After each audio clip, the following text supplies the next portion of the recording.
Hello, I'm Michele Wilcher, and I am a homeschooling grandma, and I have a YouTube channel, Homeschool Transition Coach, and a website, www.homeschooltransitioncoach.com. And today I am doing a Zoom meeting in order to record a talk that I did at the recent North Carolina Home Educators Association convention. And the reason I'm using Zoom this time is because I have a PowerPoint and I'd like to do a voiceover for it. So I thought I'd just introduce myself first, and then we'll go to the talk and let you hear what I had to say to all of the friendly people in North Carolina. So I'm going to share my screen with you. And we're going to go to the PowerPoint. So the topic of my discussion was planning for after high school, college admissions, and the gap years and other options. To start with, let me just tell you a little bit about me. If you haven't already watched my YouTube channel, you will know that I am a homeschooling grandma. This is a picture of my family, my daughter Leslie, my son-in-law John, and their three boys, Malachi, Eli, and Obi. In the background is my husband, and this is my son Michael.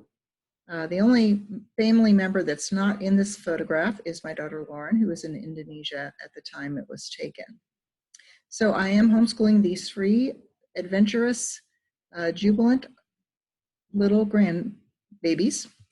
So here we are in our homeschooling moments. We were making a composting box, and I was teaching Malachi how to use a power drill.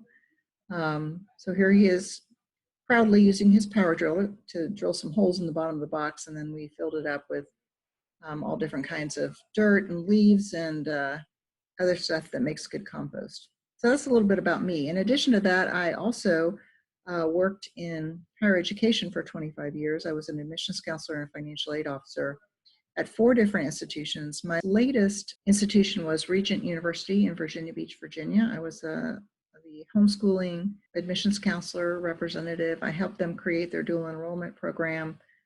I also oversaw all of their campus visits, and I did a lot of homeschool recruiting at homeschool fairs.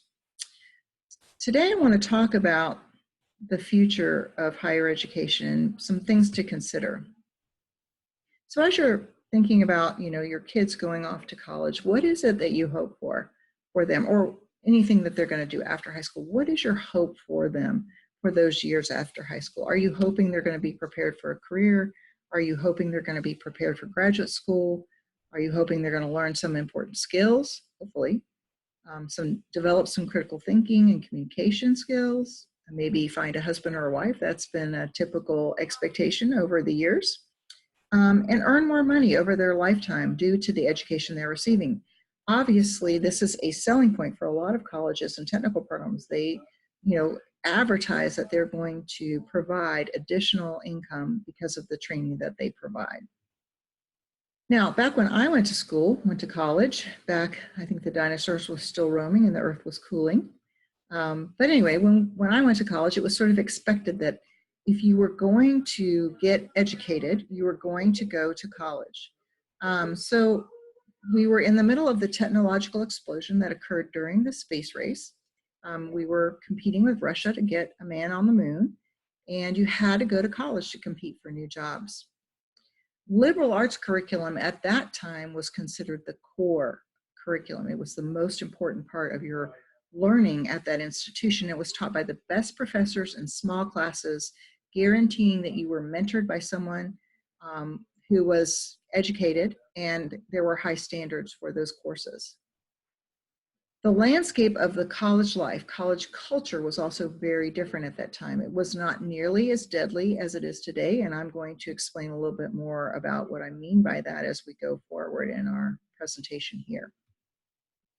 Today, instead of back when I went to school, today college graduates are struggling to find jobs while trade industries are searching for qualified employees.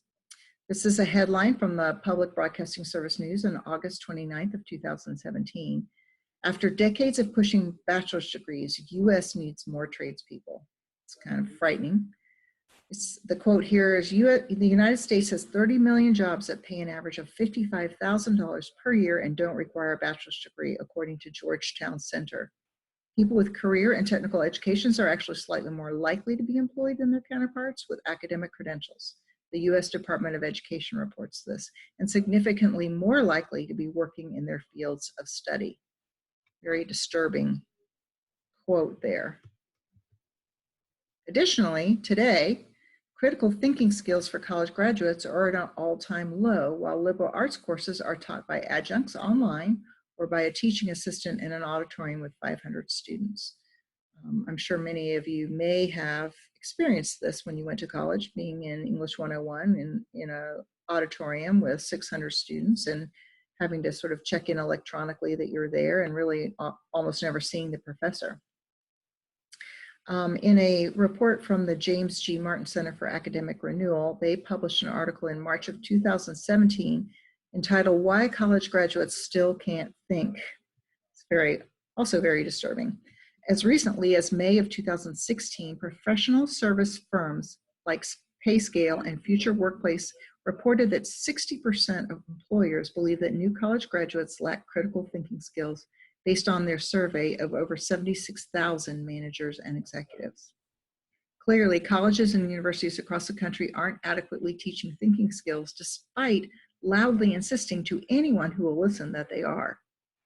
So I don't know if you've talked to employers lately, but it is a sort of a typical cry that they are having a difficult time finding college graduates that can actually think critically, make decisions, and act in a way that leads others toward goals that they set for them. This is very disturbing and very, very difficult to understand. Additionally, today, deaths of college students due to alcohol and drugs continue to rise, as well as the number of students admitting that they are sexually active. So from a book called Binge, What Your College Student Won't Tell You, a man named Barrett Seaman, he spent a good bit of time researching college life on 12 different college campuses. He actually lived in the college dorms on these college campuses. He wasn't a student per se, but he was doing research and lived in the dorms with students. He says, though some traditional dating still goes on in college, the predominant pattern for the past decade or more has been for students to go to parties or pre-parties in packs of friends to hang out over drinks or drinking games and small talk until late in the evening when they hook up with someone if the conditions are right. So this is the typical social life found on college campuses today. So how do we navigate today's new landscape with our students? How do we help our students prepare for what comes after high school when we're not even really familiar with what the college landscape is anymore? It's changed so much since we were in college. I think there's several key points that we need to keep in mind as we talk with our students and as we decide whether college is the next best step for them or whether there's some other alternatives that might be better. First, we have to keep in mind that we have to change our own mindset about the options that we're willing to explore with our students, including college gap years and community college options, not just a traditional four-year institution or even community college, then a four-year institution. We need to look at all of the options for our students and decide what's best for them. This is getting harder because it's kind of like going to the grocery store and trying to figure out what milk you want to buy. You go in and the milk aisle is has yards and yards and yards of different brands of milk, different types of milk. There's almond milk and coconut milk and who knows what else milk. And we just wanted to figure out how to get whole milk or even 2%. And now we have 15 different options of all of them. So it's very difficult to be able to understand all the options, to know all the facts about all the options, and to evaluate clearly without some help. So that's one of the things we have to consider. Secondly, we need to understand that critical thinking and communication skills are going to have to be taught before our students graduate from high school, or they may not get them at all. So this is a very important step to take with your student before they graduate, is to really think about how am I as a parent going to help them to think critically and to be able to make good decisions as they go forward. We need to consider all of that. We also need to make sure that our students are prepared to handle the onslaught of binge behavior that is rampant on college campuses. These days, college campuses are having to employ a lot of psychologists and counselors and have trauma experts available. There's lots of issues with medication that students are taking. These are things that we didn't have to deal with when I was in college. They didn't have, maybe they had a nurse or they had a medical clinic there with a doctor that came, once a week or something like that. But nowadays, colleges have, counseling centers and psychologists and even medical doctors on call to work with prescriptions that students are taking. This is very different from when we were in school. So what other options can we consider with our students besides just going on to a college four-year education? Well, there's lots of them now, and they're getting more and more options every year as we go forward. Things like gap year options. Google gap year options. You'll come up with tons and tons of different options that are available out there. There's a lot of good research about gap year and the effect that it can have on our students developing responsibility and initiative and maturity. So those are some things you might want to check out. There's a lot of different types of gap year options, and even just taking a year off to work is not necessarily a bad option for a student, especially if they're getting some experience in an area that they might be interested in. Apprenticeship options are growing. At the North Carolina Home Educators Association, I met with an organization called Sawyer Solutions, SAWYER Solutions. And they are a budding young company that's starting to develop apprenticeship opportunities for high school graduates. I think we're going to see lots and lots of this type of thing as we go forward. Internship opportunities. There's lots of internship opportunities available. You can develop your own internship opportunity simply by working with someone who is working in a field that is of interest and asking if the student can internship with that person. Also, we're seeing some development of some biblical associate degree programs that prepare students for handling degree completion. Often these are not accredited regionally, but they have developed partnerships with four-year institutions so that a student, once they complete this associate's degree, they can then go on to a four-year institution. And these associate's degrees focus on the liberal arts. They help students think critically, they help students think biblically, and they give them a firm foundation before going on into a four-year program. There's a great one here in North Carolina called Created, capital C-R-E-A-T, capital E-D, Created Institute. They're located in Asheville, and in my personal opinion, I think they do a great job of preparing students biblically for a four-year education. Clubbing options have been around for a while. Depending on what you think about education and a college education, if the actual education itself is not maybe the priority, but simply jumping through some hoops so that you can go on and get a master's degree or something like that, clubbing may be an option that is a valuable one for you and your student. And this involves taking tests to get college credit. There's lots of those kinds of things available, and some of my YouTube videos go a little bit more in depth on that option. Online educational options. While your student is still at home, they can do college courses online.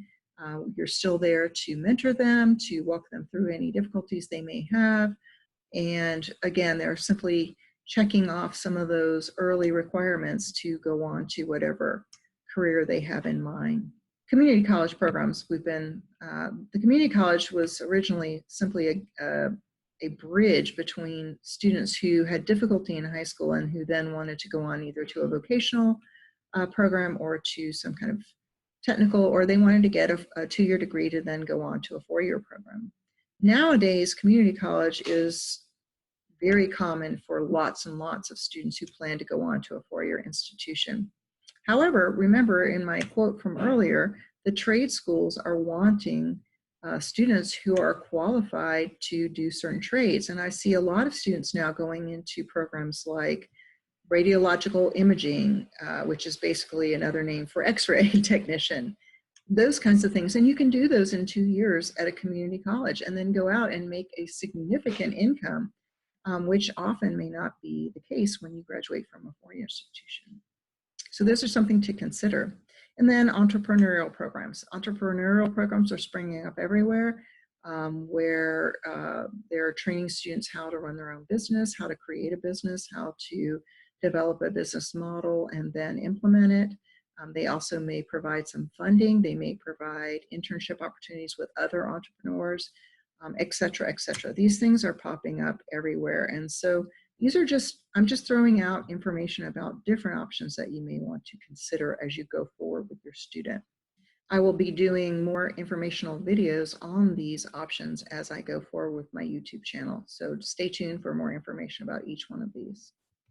So that's the basis of my talk. But one of the things I did want to do before leaving you was just to give you a few insider tips from me as a person who has been working in higher ed and also homeschooling for quite a while. One of the things is there's no right set of high school courses that your student must take to graduate from high school.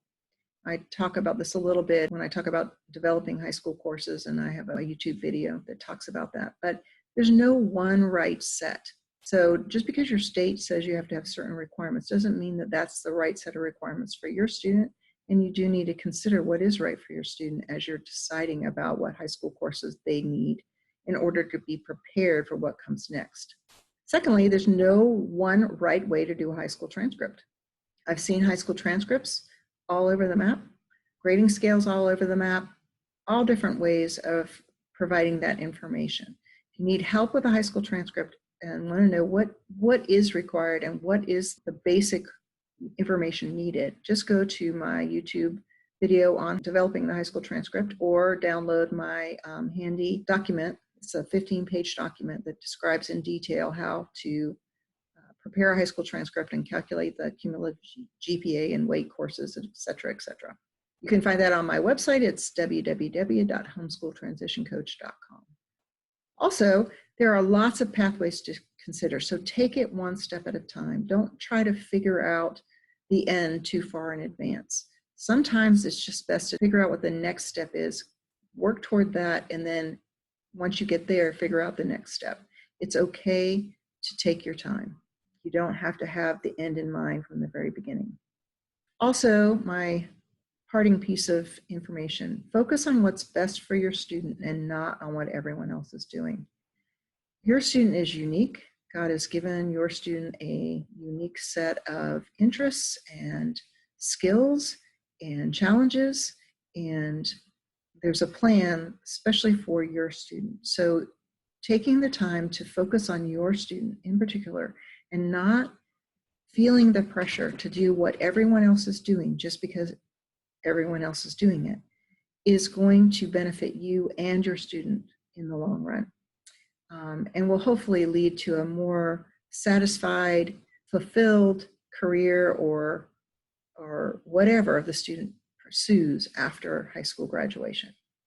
So that's my little talk that I did at the convention. I hope it was helpful. It's really just a skim of the surface of planning for after high school, but it does give you some things to think about. Please visit my website, www.homeschooltransitioncoach.com.